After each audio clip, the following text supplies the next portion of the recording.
we started having rains in the basin, and then more rains, and the lake actually started filling up. And then we were releasing water out of the barrages and releasing more water and more water. So the amount of water that came through the system was incredible. To see the whole lake fill in a year was just amazing. So as part of the Clim Recovery project, we look at it from a healthy, resilient wetland of international importance. So we always looked at it from what is the ecological character of the site, what makes it unique, what are we trying to maintain. There were many debates and conversations all the way up to the highest levels about whether or not the site would look like it did beforehand. And there were assumptions made by people that it wouldn't, and therefore we should be describing something which is very different going forward. But that's the tricky bit about ecology and the natural environment. It's much more resilient than we think it is, and it can recover. It's just a matter of over what time frame you're talking about. Ideally we want to see large numbers when large numbers of species have been there previously, and we want to see a higher diversity because that's what the site's known for. But equally, just because something's there doesn't mean that it's healthy, doesn't mean that the site is supporting it.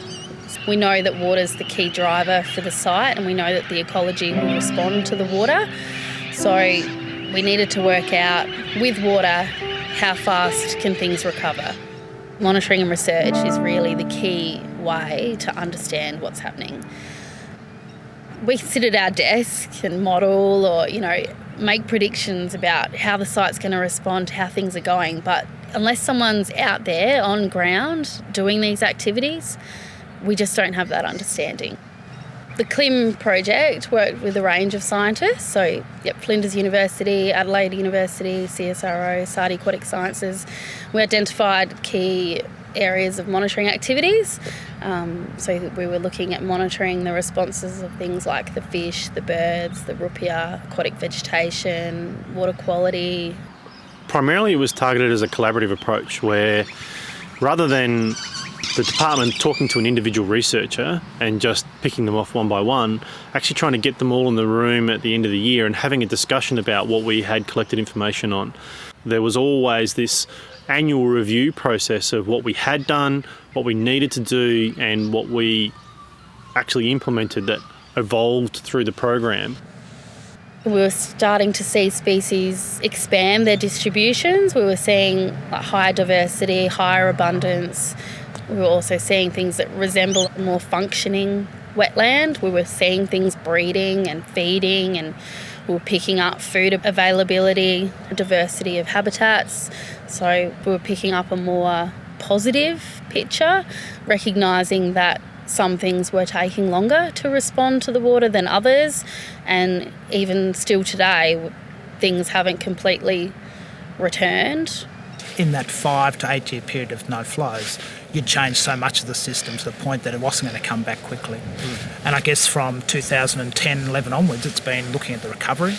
And one of the key things which needs to come back is Rupia tuberosa.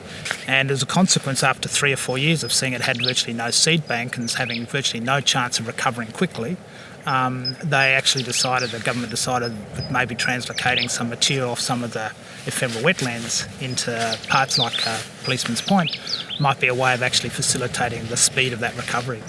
We still recognise that we need to continue to monitor these things so that we can protect them, so that we can try and make sure that they are healthy and that they are going to persist and the site can continue to support them. The scientists understand the site better. The managers understand the site better because of that knowledge. But just as importantly, the community also understand the site better. So those information sharing opportunities, whether they're environment days or awareness raising activities or meetings around how the site is managed, are fundamental to effective management. All of that ecological information being shared has actually been the key legacy, because more people understand what the site needs and why it needs it and when it needs it. And that's a key thing to actually protecting and managing a site going forward.